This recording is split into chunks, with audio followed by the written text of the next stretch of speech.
আল্লাহ কারুনকে এত সম্পদ দিলেন, এত সম্পদ দিলেন। পয়গম্বর মুসা কারুনের কাছে গেছে, যে বলে কারুন, তোমাকে আল্লাহ এত সম্পদ দিছে, এই সম্পদ থেকে কিছু সম্পদ আল্লাহ রাস্তায় দান করো। কারুন কি উত্তর দিছে? বলে মুসা, তোমার আল্লাহ তো এই সম্পদ আমার বাড়িতে আইনা দিয়া যায় নাই। নাউজুবিল্লাহ বলবেন না? এই সম্পদ তোমার আল্লাহ আমার বাড়িতে আইনা দিয়ে যায় নাই, এই সম্পদ আমি নিজে কামাইছি। নাউজুবিল্লাহ বলে। কিছু মানুষ আছে কি আছে না, মসজিদ মাদ্রাসার লেগা দিনের কাজে টাকা চাইলে মিয়া টাকা কি গাছে ধরে নাকি? আরে বেটা, টাকার মালিক তুই নাকি টাকার মালিক কি? সম্পদের মালিক কে? তুমি না, তুমি না, সম্পদের মালিক আল্লাহ। ঠিক কিনা বলেন? তোমাকে আল্লাহ সম্পদের মালিক বানাইলো, আর একজনকে আল্লাহ গরিব বানাইলো। কারণ কি? আল্লাহ তো হাসরের ময়দানে ধইরা বলবো, তোরে তো আমি কোটি কোটি টাকার মালিক বানাইছিলাম, আর তোর চাচতো ভাইরে আমি গরিব বানাইছিলাম। তুই 3 বেলা গরুর গোস্ত দিয়া, খাসি দিয়া খাতি, আর তোর চাচতো ভাই আলু ভর্তা দিয়া ভাত পাইতো না। বল বল, তোর চাচতো ভাই তো আমার কাছে কোনো অন্যায় করে নাই, কিন্তু আমি রব তাকে সম্পদ দেই নাই, তোরে আমি সম্পদ দিয়া পরীক্ষা করছিলাম। তুই অহংকার করছস, ঠিক কিনা? সম্পদ পায়া ভুলে গেছস, বিল্ডিং করছস, বিদেশি কম্বল মুড়া দিয়া ঘুমাইছস, ফজরের নামাজ পড়স নাই। আমি তো তোরে সম্পদ দিছিলাম পরীক্ষা করার জন্য না? আর পাশের বাড়ি গরিব মানুষ, সিরা কাঁথা গায়ে দিয়া ঘুমায়, ঘর ভাঙ্গা, ফজরের আজান দেওয়ার আগেই মসজিদে জায়গা আছে কি আছে না? বাস্তব নাকি অবাস্তব? জোরে বলেন, বাস্তব নাকি অবাস্তব? আল্লাহ তাআলা বলে, দুনিয়ার মানুষ সম্পদের মালিক তুই না, সম্পদের মালিক, ক্ষমতার মালিক। পয়গম্বর মুসা আলাইহিস সালাম বললেন, কারণ রে, অহংকার করো না, তোমার সম্পদ থেকে আল্লাহ রাস্তায় দান করো, গরিবদেরকে দান করো, অসহায়দেরকে দান করো। কারণ অহংকার কইরা উদ্ধত আচরণ দেখায় বলে কারণ পয়গম্বর মুসাকে বলে, যাও তুমি তোমার আল্লাহকে যায়া বলো, এই সম্পদ তোমার আল্লাহ আমার বাড়িতে আইসা দিয়া যায় নাই, আমি আমার মেধা দিয়া, বুদ্ধি দিয়া, কষ্ট কইরা সম্পদ কামাইছি। আল্লাহ তাআলা বলে, কারণ এই সম্পদের মালিক তুই না, আমি আল্লাহ তোরে সম্পদ দিয়া পরীক্ষা করছিলাম। কারণ তুই যেহেতু আমার সাথে নাফরমানি করছস, আমি আল্লাহ তোকে আর সুযোগ দিব না। আল্লাহ তাআলা ওই কারণকে তার সম্পদ সহ মাটির ভিতরে ডাবায়া দিছি। সম্পদ সহ কারণকে আল্লাহ মাটির ভিতরে ডাবিয়ে দিয়েছেন। সেই জায়গা আমি আমার নিজের চোখে দেখে আসছি। 70 কিলোমিটার পর্যন্ত এরিয়া নিয়ে ওই জায়গাটা এখনো গর্ত হয়ে আছে। কিয়ামত পর্যন্ত, কথা কেনা, কিয়ামত পর্যন্ত থাকবে। ওই জায়গাটা আমি মিশরে থাকা অবস্থায় একবার না কয়েকবার আমি গেছি, কয়েকবার গিয়েছি। ফেরাউনের বাড়ি দেখছি, যে ফেরাউনরে আল্লাহ এত ক্ষমতা দিছে, 450 বছর ক্ষমতা দিয়েছিল। কত বছর? 450 বছর ফেরাউন ক্ষমতায় ছিল। ফেরাউনের আসল নাম ফেরাউন না, ফেরাউনের আসল নাম হলো রমসিস। কায়রোতে একটা বাজার আছে, ওই বাজারে ফেরাউন আসতো। আমরা মাঝে মাঝে ওই বাজারে যাইতাম। রমসিস বিশাল একটা বাজার। মিশর হলো পৃথিবীর অন্যতম একটা ঐতিহ্যের একটা দেশ, ঐতিহ্যের লীলাভূমি মিশর, যেখানে অনেক নবী রাসূলের আগমন ঘটেছে। পয়গম্বর ইউসুফ আলাইহিস সালাম যে মিশরে জন্ম। তো ওই রমসিস, ওই বাজারে গেলাম। এক বাঙালি আমারে বলে, হুজুর এখানে কিন্তু ফেরাউন তরমুজ ব্যস্ত। কি ব্যস্ত? এই রমসিসে বসে। আল্লাহ তরমুজ বিক্রেতা থেকে ফেরাউনকে বানায় দিছে পৃথিবীর বাদশা। 450 বছর রাজত্ব করছে। ফেরাউনের কোনোদিন একটা ঠান্ডাও লাগে নাই, একটু কাশিও হয় নাই, একটু জ্বরও আসে নাই, ঠিক না? একটু জ্বরও আসে নাই। আল্লাহ তাআলা ফেরাউনকে সম্পদ দিয়া, ক্ষমতা দিয়া আল্লাহ পরীক্ষা করছে, ঠিক কিনা বলেন? আল্লাহ তাআলা আল্লাহ নবীকে ডাক দিয়ে বলে, হাবিব কি চান? সম্পদ চাইলে সম্পদ দিব, ক্ষমতা চাইলে ক্ষমতা দিব, যা চান আপনাকে তাই দিব, আপনাকে আমি খালি হাতে ফিরায় দিব না। আল্লাহ নবী বলেন, আয় আল্লাহ তাআলা, আমি আপনার কাছে আমি আমার নিজের জন্য কিছু চাইতে আসি নাই, আমি আমার পরিবারের জন্য চাইতে আসি নাই, আমি আমার নিজের জন্য, পরিবারের জন্য আমি আমার আত্মীয় স্বজনের জন্য চাইতে আসি নাই। আল্লাহ তাআলা বলে, হাবিব তাহলে আপনি আমার কাছে কি চান বলেন। হাদিস শরীফে আসছে, আল্লাহর নবী বলেন, আসআলুকা উম্মতি, আসআলুকা উম্মতি, আপনি আমার এতিম উম্মত গুলোরে মাফ কইরা দেন। আল্লাহ তাআলা বলে, জান আপনার উম্মতরে মাফ কইরা দিলাম। আল্লাহ রাসূল বলেন, না না না, এইভাবে বললে হবে না, আরেকটু শক্ত কইরা বলেন।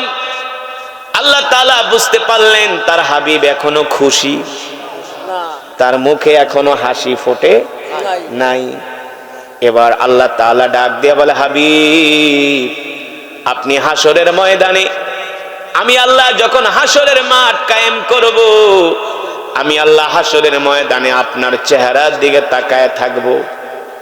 ইশফাতু শাফা, আপনি আপনার উম্মতের জন্য সুপারিশ করতে করতে ক্লান্ত হয়ে যাবেন, আমি আল্লাহ আপনার উম্মতকে মাফ করতে করতে ক্লান্ত হব না। আমি আপনার চেহারার দিকে তাকায় থাকব যতক্ষণ পর্যন্ত আপনার চেহারার মধ্যে হাসি না ফুটবে, ততক্ষণ পর্যন্ত আমি আল্লাহ আপনার উম্মতকে মাফ করতেই থাকব। জোরে বলেন সুবহানাল্লাহ। ততক্ষণ পর্যন্ত আমি রব আপনার উম্মতকে মাফ করতেই থাকবো। আল্লাহ রাসূল বলেন, না এটাও হবে না। নবী আপনি আর কি চান? আপনি আপনার উম্মতের জন্য কেন এত পাগল? এত পাগল কেন আপনি আপনার উম্মতের জন্য? এবার আল্লাহ তাআলা ডাক দিয়া বলে, হাবিব জান জান, আমি আপনাকে আশ্বস্ত করলাম, আপনার অনুমতি ছাড়া আপনার একটা উম্মতকেও আমি জাহান্নামে দিব না। আল্লাহু আকবার। আপনার অনুমতি নিয়ে আমি জাহান্নামে দিব, এর আগে একটা উম্মতকেও জাহান্নামে দিব না। আল্লাহ রাসূলের চেহারার মধ্যে হাসি ফুটছে। ও মুসলমান, আল্লাহর নবী আমাদেরকে এত ভালোবাসেন, কত ভালোবাসেন। হাদিস শরীফের মধ্যে আসছে, আল্লাহ রাসূল একদিন নামাজ পড়ে মসজিদ থেকে বাড়িতে আসছে। আম্মা জান আয়েশা রাদিয়াল্লাহু তাআলা আনহা তাকায় দেখেন আল্লাহ রাসূলের মুখে মুস্কি হাসি। কি হাসি? মুস্কি হাসি। মানুষের মুখে মুস্কি হাসি থাকার মানে হলো তার মন ভালো। পুরুষের মুখে যখন হাসি থাকে তখন বুঝতে হবে পুরুষের মন ভালো, আর যখন মুখ বেজার থাকে তখন বুঝতে হবে মেজাজ খারাপ। না, অনেক মহিলারা কিন্তু পুরুষের চেহারা দেখলেই বুঝতে পারে। যদি দেখে চেহারায় হাসি নাই, গম্ভীর, তাহলে কোনো কিছু আবদার করে না। আর যখন দেখে আজকে পুরুষ খুব হাসি খুশি, তখন মহিলারা আইসা পাশে বৈশা কয়, শোনেন একটা কথাকে রাগ করেন না। তখন পুরুষ হাসি দিয়া বলে, বলো কি বলবা বলো। ঠিক আম্মা জান আয়েশা রাদিয়াল্লাহু তাআলা আনহা বলেন, একদিন আমি দেখলাম আল্লাহ রাসূলের মন ভালো, আল্লাহ রাসূল মুস্কি মুস্কি হাসতেছে। আমি বুঝতে পারলাম আজকে আল্লাহ রাসূলের মন খুব ভালো। আমি যে আল্লাহ রাসূলের পাশে বসলাম, পাশে বসার পরে আম্মা জান আয়েশা রাদিয়াল্লাহু তাআলা আনহা বলেন, ওগো আল্লাহর নবী, আমার কাছে মনে হয় আজকে আপনার মন ভালো। আল্লাহ রাসূল বলে, আয়েশা আজকে আমার মন ভালো, খুব আমার মন ভালো। কারণ আল্লাহ নবী তো সব সময়, আল্লাহ রাসূল তো সব সময় পেরেশানিতে থাকতেন। আল্লাহ রাসূল সব সময় কান্না করতেন, কারণ মক্কার কাফেররা জাহান্নামে চলে যাচ্ছে। সবাই তো তার আত্মীয় স্বজন, আত্মীয় স্বজন জাহান্নামে যাবে, এটা আল্লাহ রাসূল মানতে পারতেন না। সব সময় আল্লাহ রাসূল পেরেশানিতে থাকতেন। সব সময় আল্লাহ রাসূল আমাদের জন্য দোয়া করতেন। সব সময় আল্লাহ রাসূল সেজদা দিয়া উম্মতি উম্মতি বলে দোয়া করতেন। আল্লাহ রাসূল খুব অল্প সময়ে হাসতেন। আল্লাহ রাসূলের জীবদ্দশায় কোনোদিন আল্লাহ নবী দাঁত বের করে হাসে নাই, শুধু মুস্কি হাসতেন যখন হাসতো আল্লাহ রাসূল। এতেই সাহাবীরা বুঝতে পারতো আল্লাহ রাসূলের মন ভালো। আম্মা জান আয়েশা রাদিয়াল্লাহু তাআলা আনহা আল্লাহ রাসূলের পাশে এসে বলেন, ওগো আল্লাহর নবী, আজকে আমার কাছে মনে হয় আপনার মন ভালো। আল্লাহর নবী বলে, আয়েশা, হ্যাঁ হ্যাঁ আমার মন ভালো। আম্মা জান আয়েশা বলে, যদি আপনার মন ভালো হয় তাহলে আমি আপনার কাছে একটা জিনিস আবদার করব, আপনার কাছে একটা জিনিস চাইব, আপনি কি আমাকে দিবেন? আল্লাহ রাসূল মুস্কি হাসি দিয়া বলে, আয়েশা, আজকে তুমি আমার কাছে যা চাবা আমি তোমাকে তাই উজাড় করে দিব আয়েশা। এবার আম্মা জান আয়েশা রাদিয়াল্লাহু তাআলা আনহা আল্লাহ রাসূলের হাত ধরে বলে, ওগো আল্লাহর নবী, তাহলে আপনি আমার জন্য একটু আল্লাহর কাছে দোয়া করেন। জোরে বলেন সুবহানাল্লাহ। কি করেন? আমার জন্য একটু আল্লাহ তাআলার কাছে দোয়া করেন। এবার আল্লাহ রাসূল হাত উঠাইছে আসমানের দিকে, হাত উঠায় বলে, আল্লাহ, আপনি আমার আয়েশাকে মাফ করে দেন, আপনি আমার আয়েশার উপরে রহম করেন। আল্লাহু আকবার। আল্লাহ, আমার আয়েশা অনেক ভালো, আমার আয়েশা অনেক ভালো, আমার আয়েশা আমাকে অনেক ভালোবাসি, আমার আয়েশা দ্বীনের জন্য অনেক কোরবানি করে। আল্লাহ, আমি আমার আয়েশার উপরে খুশি, আপনিও আমার আয়েশার উপরে খুশি হয়ে যান। আল্লাহু আকবার। আল্লাহর নবী বলছেন, উম্মত, তোমরাও মাঝে মাঝে তোমরা তোমাদের স্ত্রীদের জন্য দোয়া করবা, মাঝে মাঝে স্ত্রীদেরকে নিয়া, ঘরওয়ালিকে নিয়া মাঝে মাঝে দোয়া করবেন, এতে করে স্ত্রীরা খুশি হয়। ঠিক কিনা বলে? স্ত্রীরা খুশি হয়। আল্লাহ রাসূলের সুন্নাহ, স্ত্রীদের জন্য দোয়া করতে হয়, তাদের সামনে বসে দোয়া করবেন। আপনার স্ত্রী যখন অসুস্থ থাকবে তার পাশে বসে তাকে দোয়া করবেন, কোরআন পড়ে তার গায়ে ফু দিবেন। দেখবেন আপনি ডাক্তারের কাছে নিয়ে গেলেও সে এত খুশি হবে না যখন আপনি তার জন্য দোয়া করবেন। কান্না কান্না করে দোয়া করবেন, আল্লাহ আমার প্রিয় তোমার স্ত্রীরে মাফ করে দাও। দেখবেন সেও তার দিল থেকে আপনার জন্য দোয়া করবে। ঠিক কিনা বলেন? আল্লাহ রাসূল স্ত্রীদের জন্য দোয়া করেছেন। আল্লাহ রাসূল বলে, আল্লাহ আমার আয়েশাকে আপনি মাফ করে দেন, আমার আয়েশাকে জান্নাত দিয়া দেন, আমার আয়েশার আমলগুলো আপনি কবুল করে নেন। আল্লাহু আকবার। এই দোয়া শোনার পরে আম্মা জান আয়েশা এত খুশি হয়ে গেছে, আম্মা জান আয়েশা এত খুশি হয়ে গেছে। এই দোয়া শোনার পরে আম্মা জান আয়েশা হাসতে হাসতে আল্লাহ রাসূলের কোল মোবারকে বসে পড়ছে। জোরে বলেন সুবহানাল্লাহ। আম্মা জান হাসতে হাসতে, আম্মা জান এত জ্ঞানী ছিলেন, আমাদের আম্মা জান সবচেয়ে বড় মুহাদ্দিস ছিলেন আমাদের আম্মা জান। আম্মা জানের চেয়ে এত হাদিস কোন সাহাবীও মুখস্থ করতে পারে নাই। আল্লাহু আকবার। আমাদের আম্মা জান এত জ্ঞানী ছিলেন। আল্লাহ তাআলা কোরআনুল কারীমের মধ্যে বলছেন, আন-নাবিয়্যু আওলা বিল মুমিনিনা মিন আনফুসিহিম ওয়া আজওয়াজুহু উম্মাহাতুহুম। আল্লাহ তাআলা কোরআনের মধ্যে বলে, এ দুনিয়ার মানুষ, আমি আল্লাহ তোমাদেরকে যেই নবী দিয়েছি এই নবী হলো তোমাদের পিতা। সুবহানাল্লাহ বলেন। আল্লাহ রাসূল কিন্তু আমাদের রূহানি পিতা, জানেন না? আল্লাহ নবী কিন্তু আমাদের রূহানি পিতা, আর আম্মা জানরা হলো আমাদের রূহানি মাতা। সুবহানাল্লাহ। আমরা আম্মা জান খাদিজার রূহানি সন্তান, আমরা আম্মা জান আয়েশার রূহানি সন্তান। আহ, কত কপাল ভালো আমাদের। আমি যখন জীবনের প্রথম আল্লাহর ঘরে গেলাম, আমাকে বলতেছে এটা আম্মা জান খাদিজার কবর। আমি বলি, এটা তো আমার মায়ের কবর, এটা তো আমার মায়ের কবর। আমি আম্মা জান খাদিজা রাদিয়াল্লাহু তাআলা আনহা কবরের পাশে দাঁড়ায়া ওই দিন এত কান্না করেছি, জীবনে কোনোদিন এত কান্না করি না। যেখানে আমাদের আম্মা জান শুয়ে আছে, কত কষ্ট করছে আম্মা জানরা আল্লাহর দ্বীনের জন্য। ঠিক কিনা বলে? কত কষ্ট করেছে আম্মা জানরা। আম্মা জান আয়েশা রাদিয়াল্লাহু তাআলা আনহা আল্লাহ নবীর এই দোয়া শুনে আম্মা জান এত খুশি হয়ে গেছে। খুশির চোটে আম্মা জান হাসতে হাসতে আল্লাহ রাসূলের কোল মোবারকে শুয়ে পড়ছি, বসে পড়ছি। আল্লাহ রাসূল আম্মা জানের হাত ধরে বলে, আয়েশা আমি যে তোমার জন্য দোয়া করলাম, তুমি কি খুশি হয়েছো? আম্মা জান বলো, গো আল্লাহর নবী, আজকে আমি এত খুশি হয়েছি, জীবনেও কোনোদিন আমি এত খুশি হই নাই। আল্লাহু আকবার। আপনি আমার জন্য যে দোয়া করছেন, আপনার দোয়া শুনে আমার কলিজা ঠান্ডা হয়ে গেছে, আমার মন ভইরা গেছে। আল্লাহর নবী বলে, আয়েশা রে, এই দোয়া তো আমি তোমার জন্য আজকে তোমার সামনে একবার করলাম। এ আয়েশা, তুমি জানো না আমি আমার এই উম্মতের জন্য দৈনিক 5 বার আল্লাহর কাছে দোয়া করি। আল্লাহু আকবার।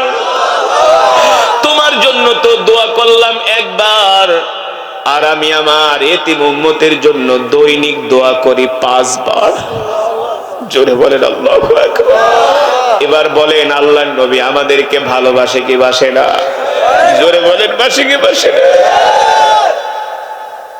সমস্ত নবীরা হাসরের ময়দানে ইয়া নফসি ইয়া নফসি বলবে, আর আমার কলিজার সিজদা দিয়া পড়ে থাকবে আর বলবে, আল্লাহ হাসরের ময়দানে যতক্ষণ পর্যন্ত আমার উম্মতরে আপনি মাফ না করবেন, ততক্ষণ পর্যন্ত আমি সিজদা উঠাবো না। আল্লাহ নবী সিজদা দিয়া কান্না করতে করতে আল্লাহ রাসূলের চোখের পানি মোবারকে পুরা দাড়ি মোবারক ভিজে যাবে। আল্লাহ রাসূল হাসরের ময়দানে সিজদা দিয়া উম্মতি উম্মতি কান্না করবে। আল্লাহ রাসূলের কান্নার আওয়াজ আল্লাহর আরশ পর্যন্ত পৌঁছে যাবে। জোরে বলেন আল্লাহু আকবার। আল্লাহ তাআলা জিবরাইলকে ডাক দিয়া বলবে, জিবরাইল, আমার হাবিব কান্না করে কেন? আমার হাবিব কেন কান্না করে? জিবরাইল আলাইহিস সালাম বলে, আল্লাহ আপনার হাবিব আপনার উম্মতের তার উম্মতের জন্য কান্না করে। আল্লাহ তাআলা ডাক দিয়ে বলবে, জিবরাইল যাও যাও আমার হাবিবকে বলো তার সিজদা উঠাইতে। এবার জিবরাইল আলাইহিস সালাম আল্লাহ রাসূলের কাছে এসে বলবে, ইয়া মুহাম্মদ, ইয়া মুহাম্মদ, ইরফা রাসাক ইশফা তুশাফা। এ আল্লাহর নবী মুহাম্মদ সাল্লাল্লাহু আলাইহি সাল্লাম, আপনি এইভাবে কান্না করবেন না, আপনার কান্নার আওয়াজ কিন্তু আরশ পর্যন্ত পৌঁছায় গেছে। আল্লাহ তাআলা আপনার কান্না সইতে পারে না, আপনি আপনার সিজদা উঠান, আপনি কি চান কি চান? আল্লাহ রাসূল বলে, ভাই জিবরাইল, আমি শুধু দেখতে চাই আমার উম্মত যেন বিনা বাধায় আল্লাহর জান্নাতে যেতে পারি। জোরে বলেন সুবহানাল্লাহ। আল্লাহ রাসূল বলে, উম্মত শুধু এখানেই শেষ নয়, লিকুল্লি নাবিয়্যিন দাওয়াতুন মুস্তাজাবাতুন ফাতাআজ্জালা কুল্লু নাবিয়্যিন দাওয়াতুহু। আল্লাহ রাসূল বলেন, প্রত্যেক নবীকে আল্লাহ তাআলা একটা পাওয়ারফুল স্পেশাল দোয়া করার আল্লাহ তাআলা প্রত্যেকটা নবীকে একটা ক্ষমতা দিয়েছে, একটা পাওয়ার দিয়েছে, একটা আল্লাহ তাআলা প্রত্যেকটা নবীকে একটা বিশেষ একটা সার একটা পাওয়ার দিয়েছে যে আপনারা আপনার উম্মতের জন্য প্রত্যেকটা নবী একটা খাস দোয়া করতে পারবেন। প্রত্যেকটা এ দুনিয়ার মানুষ, আমি আল্লাহ তোমাদের মধ্য থেকে তোমাদের জন্য এমন একজন নবী পাঠিয়েছি, তোমাদের মধ্য থেকে আমি তোমাদের জন্য এমন একজন রাসূল পাঠিয়েছি যে নবী কিনা তারা জীবনের চেয়েও তোমাদেরকে ভালোবাসি। এটা অনেক মুসলমানই জানে না, অনেক যুবক জানে না, অনেক মা বোনরা জানে না।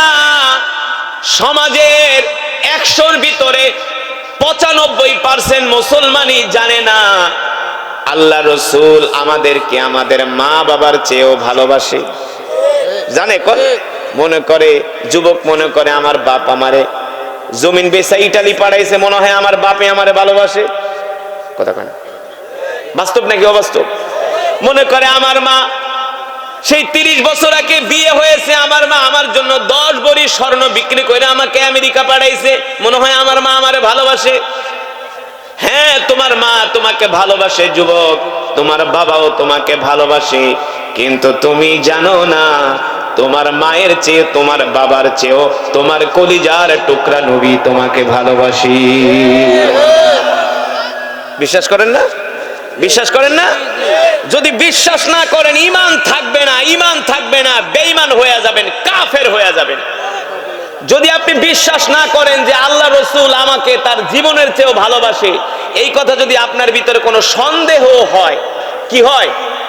যদি সন্দেহ হয় যে না, কি নবীকে আমার এত ভালোবাসে নাকি, এই সন্দেহ যদি আপনার হয়, তাহলে আপনার ঈমান থাকবে না। আল্লাহ নবী যে আমাদেরকে তার জীবনের চেয়েও ভালোবাসেন বলেছেন কে? জোরে বলেন কে? এই যে আমি যে আয়াত পড়লাম, এই আয়াত তো কোরআনের আয়াত, ঠিক কিনা বলেন? দেখবেন কত হুজুররা এই আয়াত দিয়া মিলাদ পড়ে। লাকাদ জাআকুম রাসূলুম মিন আনফুসিকুম আজিজুন আলাইহি মা আনিতুম হারিসুন আলাইকুম বিল মুমিনিনা রাউফুর রহিম। আল্লাহু আকবার। আল্লাহ রাব্বুল আলামিন বলেন, এ দুনিয়ার মানুষ, তোমাদের নবী তোমাদেরকে তার জীবনের চেয়েও ভালোবাসে। শুধু জীবনের চেয়েও ভালোবাসে না, তোমাদের নবী তার পরিবারের চেয়েও তোমাদেরকে ভালোবাসে। আম্মাজান আয়েশার চেয়েও আল্লাহর নবী আমাদেরকে ভালোবাসি। আম্মাজান খাদিজার চেয়েও আল্লাহর নবী আমাদের ভালোবাসি। হযরত ফাতেমা রাদিয়াল্লাহু তাআলা আনহার চেয়েও আল্লাহর নবী উম্মতকে ভালোবাসে। সুবহানাল্লাহ বলবেন না? কেমন ভালোবাসে একটা উদাহরণ দিব। আমার বয়ান শুনতে হইলে মনোযোগ দিয়া শুনতে হবে। মনোযোগ দিয়া বয়ান না শুনলে রসুলের প্রেম দিলের ভিতরে আসবে না। আর তোমার দিলে যদি আল্লাহ রসুলের প্রেম ভালোবাসা না থাকে, তাহলে তুমি গরু খাওয়া মুসলমান ছাড়া আর কিছুই না। কলিজার টুকরা নবীর নাম শোনার পরে যদি তোমার কলিজা নবীর জন্য কাঁদে, তাহলে বুঝতে হবে তোমার ঈমান আছে, তোমার ঈমানের পাওয়ার আছে, ঠিক কিনা বলেন? যার অন্তরে যত বেশি নবী প্রেম, সে তত বড় ঈমানদার। বুঝেন নাই? যার অন্তরে যত বেশি নবীর প্রেম, সে তত বড় আশিকে রাসূল। নবীর নাম শুনলে যদি তোমার ভিতরে কোনো অনুভূতি না জাগে, তাহলে বুঝতে হবে তোমার মধ্যে সমস্যা আছে, ঠিক কিনা বলেন? কিন্তু আমরা দেখেছি আমাদের যারা ওস্তাদ ছিলেন, আকাবের ছিলেন, মুরব্বী ছিলেন, তাদের সামনে নবীজির নাত গাইলে তারা শুধু কান্না করত। আমাদের ওস্তাদে মুহতারাম আল্লামা শাহ আহমদ শফি রহমতুল্লাহ আলাইহি, নাম শুনছেন? নাম শুনেন নাই? আল্লামা শাহ আহমদ শফি রহমতুল্লাহ আলাইহি, আমার আজও মনে আছে, তিনি আমাকে হাটহাজারী মাদ্রাসায় দাওয়াত দিয়ে নিয়ে গিয়েছিলেন। তিনি আমার বৈশা বৈশা তেলাওয়াত শুনতেন আর কানতেন। একজন ছাত্র এসে বলে, হুজুর, কারি সাহেব কিন্তু শুধু কোরআন তেলাওয়াতই করে না, সে শুধু বিশ্বকারী না, সে কিন্তু অনেক সুন্দর নাত গাইতে পারে, রসুলের নামে নাত গাইতে পারে। হুজুর আমার ডাক দিয়ে বলে, তুমি নাকি নাত পারো, তাহলে আমাকে একটু রসুলের একটা নাত শোনাও। সুবহানাল্লাহ বলে। একটা নাত আছে, ও বাতাস আমায় তুমি নিয়ে যাও না, যেথায় শুয়ে আছে নূরে মদিনা। ও বাতাস আমায় তুমি নিয়ে যাও না, যেথায় শুয়ে আছে নূরে মদিনা। সবাই, ও বাতাস আমায় তুমি নিয়ে যাও না, যেথায় শুয়ে আছে নূরে মদিনা। যে ফুলের সুবাসে মন টিকে না, যে ফুলের সুবাসে মন টিকে না, যেথায় শুয়ে আছে নূরে মদিনা, যেথায় শুয়ে আছে নূরে মদিনা। ও বাতাস আমায় তুমি নিয়ে যাও না, যেথায় শুয়ে আছে নূরে মদিনা। আল্লাহু আকবার। আমি খেয়াল করলাম, আমি নাত গাইতেছি রসুলের প্রেমে, আর আল্লামা শাহ আহমদ শফি রহমতুল্লাহ আলাইহির চোখ দিয়া ঝরঝর করে পানি পড়তেছে। আমাদের আকাবের, আমাদের ওস্তাদরা এমনই ছিলেন, তারা আল্লাহ রসুলের জন্য সব সময় তাদের দিল কান্ত, ঠিক কিনা বলেন? আল্লামা শাহ আহমদ শফী বলেছিলেন, আল্লাহ যদি আমারে বাঁচায় রাখে, আমার জীবনের শেষ ইচ্ছা হলো তারা আল্লাহর নবীকে জীবন দিয়া ভালোবাসতেন। ঠিক কিনা বলেন? আমাদের আকাবের, আমাদের মুরব্বীরা আল্লাহর নবীর কত বড় আশিক ছিল, কত বড় পাগল ছিল, রসুলের জন্য তারা কত দিওয়ানা ছিল। ইমামে রব্বানী হযরত রশিদ আহমদ গঙ্গোহী রহমাতুল্লাহি আলাইহি, তিনি ছিলেন আল্লাহ রসুলের একজন আশিক।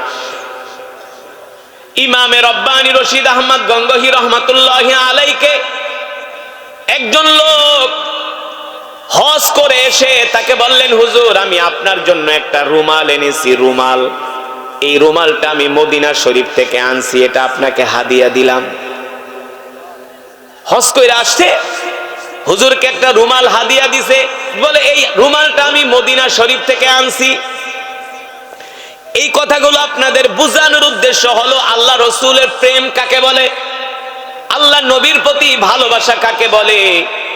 আপনি যদি আপনার জীবনের চেয়েও, পরিবারের চেয়েও, আপনার সম্পদের চেয়েও, আপনার দলের চেয়েও, নেতার চেয়ে, নেত্রীর চেয়ে, মার্কার চেয়ে, সব কিছুর চেয়ে যদি আল্লাহ নবীকে ভালোবাসতে না পারেন, তাহলে কিন্তু আপনি আল্লাহর নবীর প্রিয় উম্মত হতে পারবেন না। আর আল্লাহ রসুলের প্রিয় উম্মত না হলে জান্নাতে যেতে পারবেন না। আল্লাহর নবী হাসরের ময়দানে আপনার জন্য সুপারিশও করবে না, করবে না। আল্লাহ রসুল বলে, আমি তো তোরে ভালোবাসি, তুই তো আমারে ভালোবাসস নাই। কথা কন। এই কারণে আপনাদেরকে বোঝানোর উদ্দেশ্য হলো, মুসলমান আল্লাহ নবীকে কেন ভালোবাসতে হবে, এটা ঈমানের সাথে সম্পর্ক। ঠিক কিনা বলেন? আমি বলি না, আমার রব বলছেন, কুল ইন কুনতুম তুহিব্বুনাল্লাহ ফাত্তাবিউনি ইউহিব্বুকুমুল্লাহ ওয়া ইয়াগফির লাকুম যুনুবাকুম ওয়াল্লাহু গফুরুর রহিম। আল্লাহ রাব্বুল আলামিন বলেন, নবী হে আমার, দুনিয়ার মানুষদেরকে বলে দেন, এ দুনিয়ার মানুষ, তোমরা যদি আল্লাহ তাআলাকে পেতে চাও, আল্লাহ তাআলার নৈকট্য পেতে চাও, তাহলে সর্বপ্রথম তোমরা তোমাদের নবীকে ভালোবাসো। আল্লাহর নবীর ভালোবাসা ছাড়া আল্লাহ তাআলাকে পাওয়া যাবে না। ঠিক কিনা বলেন? আল্লাহ তাআলাকে পেতে হলে আগে আল্লাহর নবীকে ভালোবাসতে হবে। ঠিক কিনা?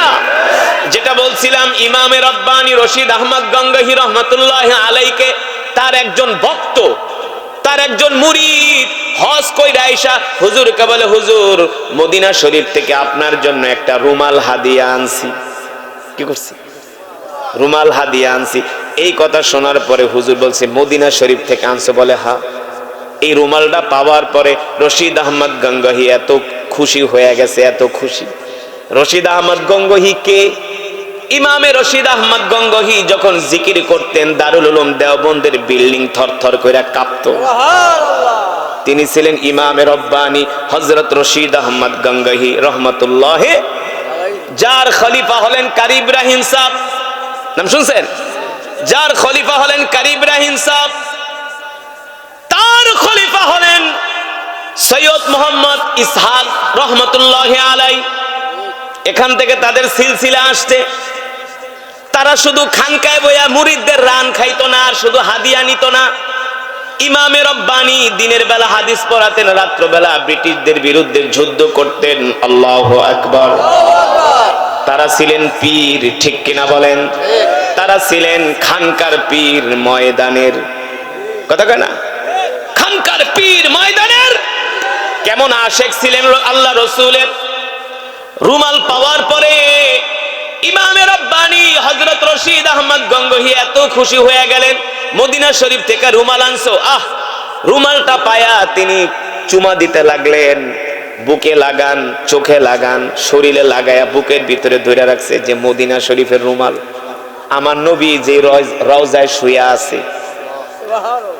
ইমামে রব্বানী যখন হজ করার জন্য মদিনা শরীফ যাইতেন, হাজী ইমদাদুল্লাহ মুহাজির মক্কি যখন মদিনায় যাইতেন, তারা আল্লাহ রসুলকে এত ভালোবাসতেন, মদিনা শরীফে যায়া তারা জুতা পায়ে দেওয়ার সাহস করতো না যে আমার নবী এই মাটিতে শুয়ে আছে। আল্লাহু আকবার। কিন্তু জুতা পায়ে দেওয়া এটা কোনো অন্যায় না, এটা হলো রসুলের প্রতি ভালোবাসা। ঠিক কিনা বলেন? সেই ইমামে রব্বানি রশিদ আহমদ গঙ্গোহী রহমতুল্লাহি আলাইহি প্রতিদিন রুমাল বের করে দিনের বেলা প্রতিদিন আসরের পরে এই রুমাল হাতে নিয়ে বারবার তাকায় থাকতেন আর চুমা দিতেন। তার একজন মুরিদ বলে, হুজুর এই রুমালটা, আপনার তো রুমালের অভাব নাই, কিন্তু এই রুমালটা আপনি প্রতিদিন খুইলা খুইলা দেখেন, কারণ কি? বলে এই রুমাল তো আমার জন্য মদিনা শরীফ থেকে আনছে, যেই মদিনায় আমার কলিজার টুকরা রসুল শুয়ে আছে, সুবহানাল্লাহ। যেই রসুল আমাকে তার জীবনের চেয়েও ভালোবাসে। তার একজন মুরিদ বলে, হুজুর রুমাল কিন্তু মদিনা শরীফের না, রুমাল অন্য দেশের। রুমাল কিন্তু মদিনা শরীফে বানায় নাই, রুমাল বানাইছে অন্য দেশে, মদিনায় আইনা সেটা বিক্রি করে, ঠিক না? মদিনায় আইনা বিক্রি করে, এটা কিন্তু মদিনা শরীফের মাল না, মাল অন্য দেশের। ইমাম রব্বানি রশিদ আহমদ গঙ্গোহী বলে, বাবারে আমি বুঝছি রুমাল অন্য দেশের, রুমাল মদিনা শরীফে বুনায় নাই, রুমাল মদিনা শরীফে বনে নাই, বানায় নাই, আমি নিজেও জানি, কিন্তু এই রুমালের গায়ে তো মদিনার বাতাস লেগেছে। জোরে বলেন আল্লাহু আকবার।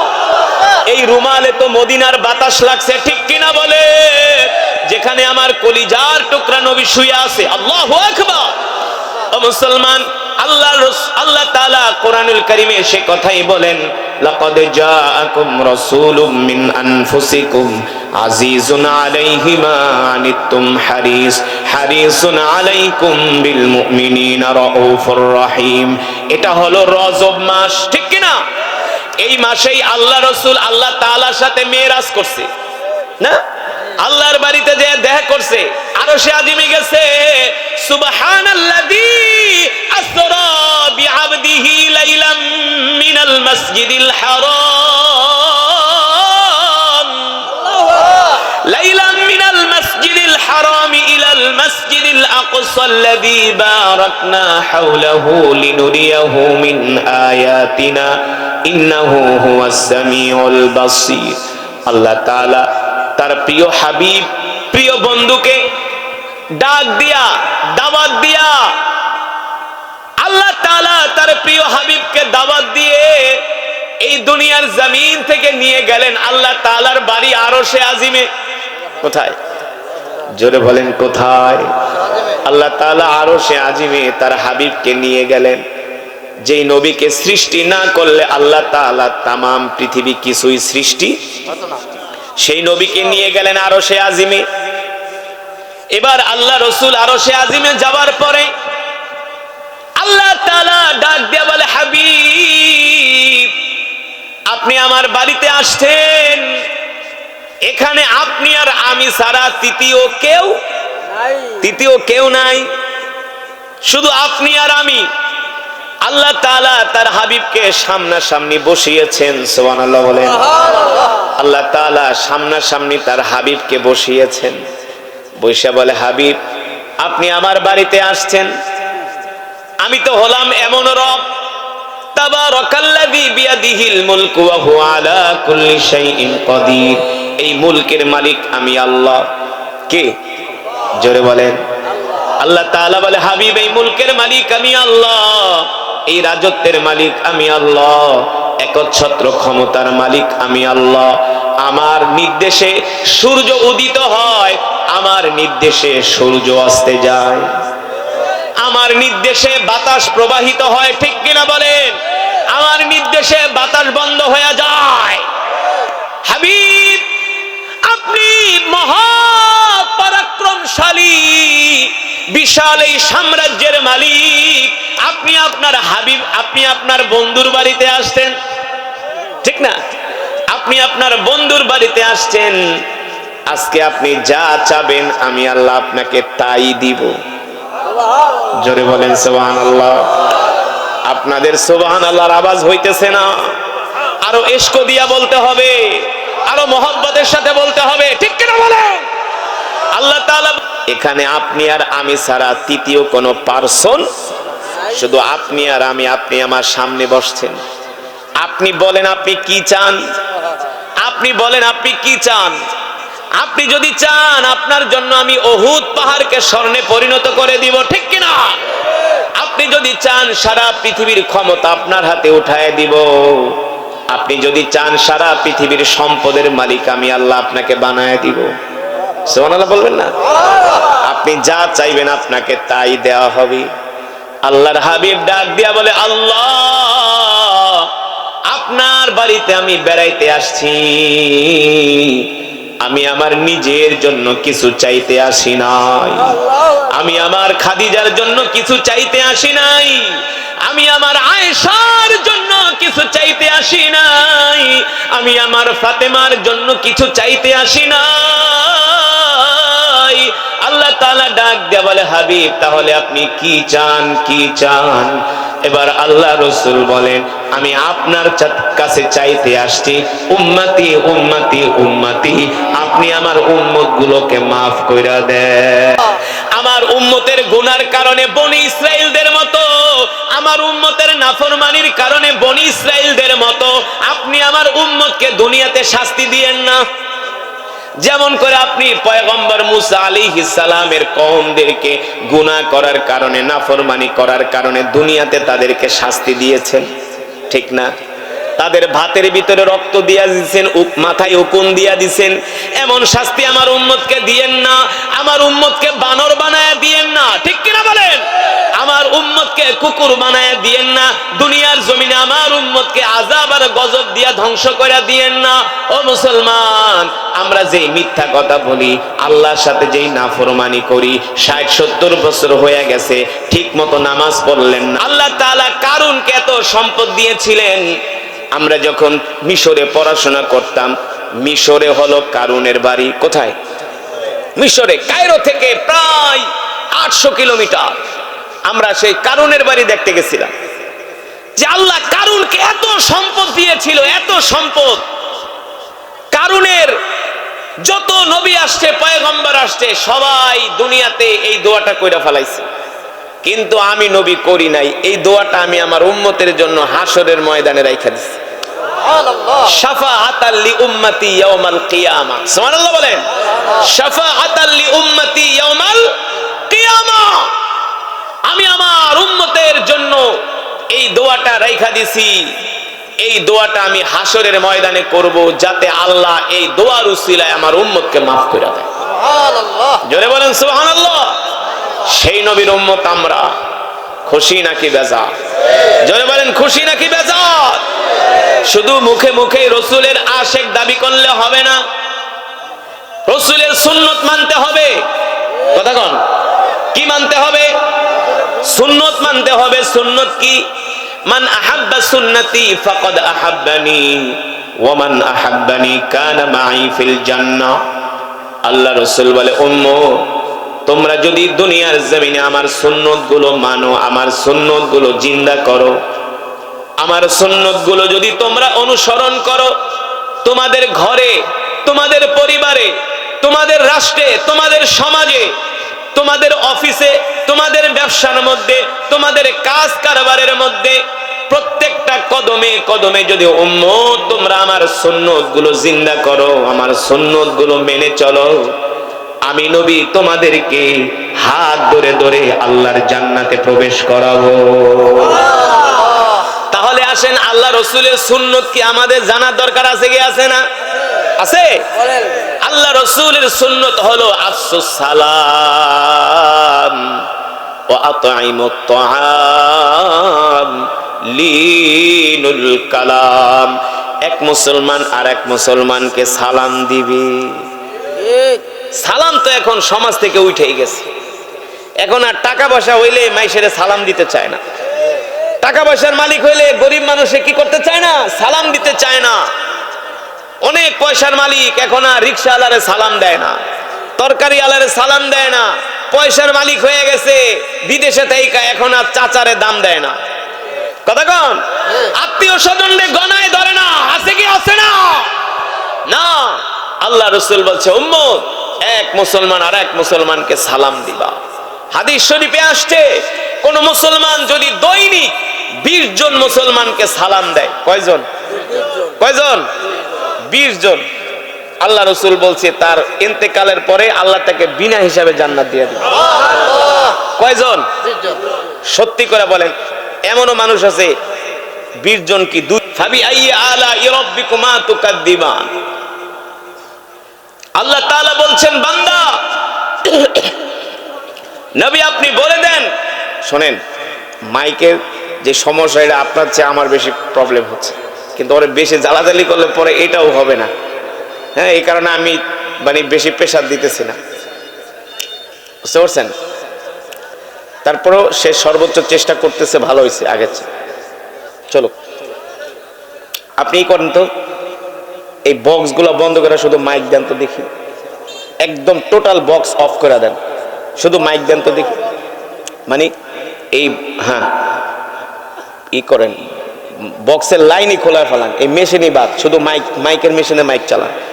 এটা কি ঠিক আছে নি দেখেন তো, বোঝা যায়? হ্যাঁ, সামনে শোনা যায় না। বক্স হালকা দেন, হালকা, যাতে মুসল্লিদের কষ্ট না হয়।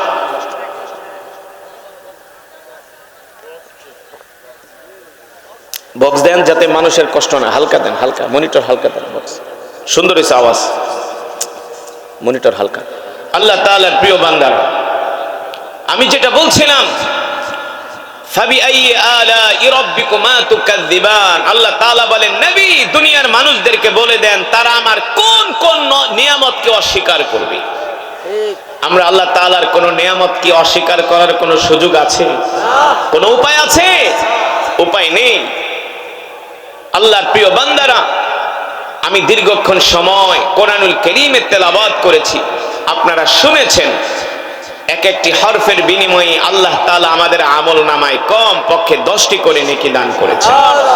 জোরে বলেন সুবহানাল্লাহ। যতক্ষণ বয়ান চলবে ততক্ষণ ময়দান কাঁপবে, ঠিক কি না? আশেপাশের মানুষরা যাতে বোঝে এখানে কিছু আল্লাহর পাগলেরা বসে আছে। আমরা কার পাগল? আল্লাহর পাগল। কথা বলেন, আমরা কার পাগল? পিছনের মানুষের আওয়াজ নাই।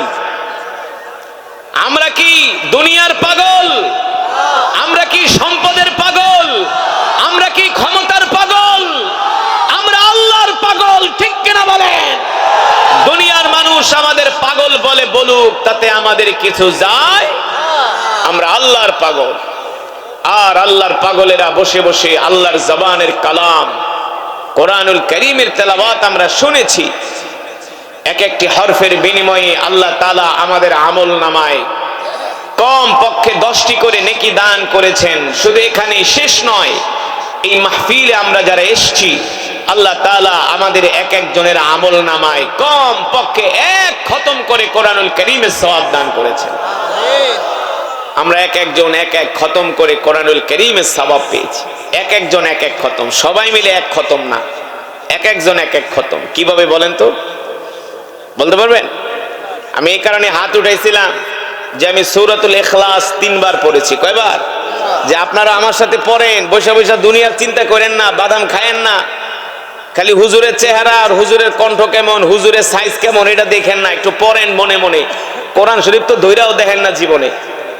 কথা কন, এমনও মুসলমান আছে জীবনও কোনদিন কোরআন ধইরা দেখে না, 1 পৃষ্ঠা কোরআনও বছরে একদিন পড়ে না। আছে কি আছে না? এই যে কোরআনের মাহফিলে আসছেন, কোরআন তেলাওয়াত শুনতেছেন, তাও তো মাহফিলে আসার কারণে একটু কোরআন শুনতেছেন, ঠিক কিনা বলেন? সুযোগ করে দিয়েছেন কে? এতে করে আপনারা খুশি নাকি বেজার? মাহফিলে আসছেন, আপনাদের সময় লস হয়েছে, কষ্ট হয়েছে? আরে দুনিয়ার পিছনে তো আমরা সারা জীবনেই সময় দিই, ঠিক কিনা বলেন? না হয় বছরে 10, 15, 20 দিন একটু ওয়াজ মাহফিলে সময় দিলেন, এর চেয়ে তো আর বেশি না, এর চেয়ে আর বেশি না। আপনারা তো কোরআনের মাহফিলে আসছেন, আপনাদের কেউ বাধা দেয় নাই, আপনাদের কেউ মারবেও না, ধরবেও না, মামলাও দিবে না। কিন্তু আল্লাহ রসুলের সাহাবীরা এই কোরআন শোনার কারণে রসুলের সাহাবীদেরকে কাফেররা নির্যাতন করত, অকাথ্য নির্যাতন করত। আল্লাহর বান্দারা, আল্লাহ রাব্বুল আলামিন কোরআনুল কারীমের মধ্যে বলেন লাকাদ জাআকুম রাসূলুম মিন আনফুসিকুম আজিজুন আলাইহি মা আনিতুম হারিসুন আলাইকুম বিল মুমিনিনা রাউফুর রহিম فإن تولوا فقل حسبي الله لا ইলাহা ইল্লাহু আলাইহি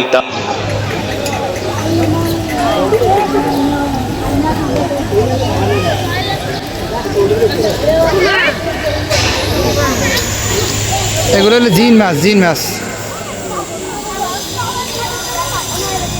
এগুলো কিন্তু মাছ না, জিন।